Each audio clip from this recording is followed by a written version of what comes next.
Okay, I have to say that right off the bat, there are two things that disappointed me with this episode. One, I was really hoping we'd call back to the journal and how Rainbow Dash wrote her adventures down there and do that's now out there for the public. I don't know, maybe they edited out that AK was Daring Do, but now Northern Equestria knows Daring Do really exists too. Feels like a thing that should have been brought up. Second, they have a newspaper besmirching a hero and they didn't bring back J. Jonah Jameson Pony.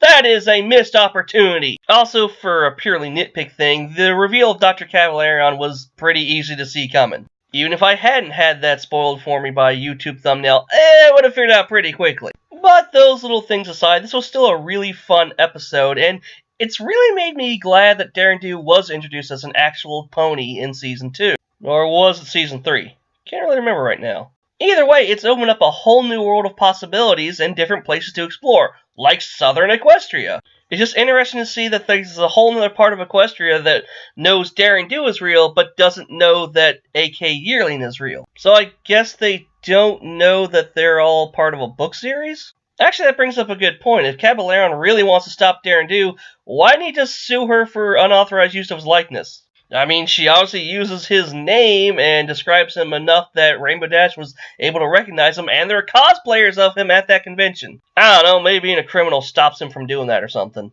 Also, it hit me this episode that Daring Do's biggest part of her disguise as AK Yearling is a pair of glasses. I mean, she's got the hat and the cloak too, but basically she's Supermaning this up. I don't know, it just amuses me. Oh, and hey, more tie-ins with the comic, with the Sphinx there. It's just really cool to see the show and the comics working closer together, and I've heard the Season 7 finale does tie into the comics, so I guess we'll see what happens with that. And an interesting thing is that means this story actually happened, whereas the ones in Campfire Tales could have just been stories and legends. Though again, it seems like they're using Daring Do to justify having all these legends be real, which is really cool. I'm also glad she's not quitting, and hopefully we'll get to see more of her adventures again sometime. Actually, it'd be really interesting to see her on an adventure by herself without any of the main six there.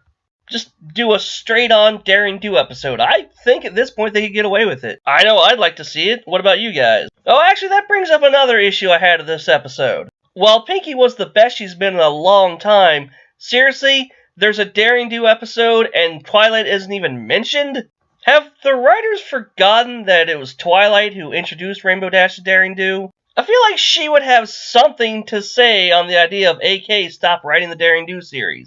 I don't know, maybe she was curled up in the fetal position while Strike tries to tell her it's okay and Starlight doesn't understand what the big deal is. Yeah, that's the headcanon I'm going to go with. So, overall, another fun adventure episode and another solid entry into this season. Really hope Season 8's going to be able to live up to this one. Judging by the animatic I just saw, it might, but we'll talk about that when we get there. For now, join me next week when I'll share more of my pony thoughts.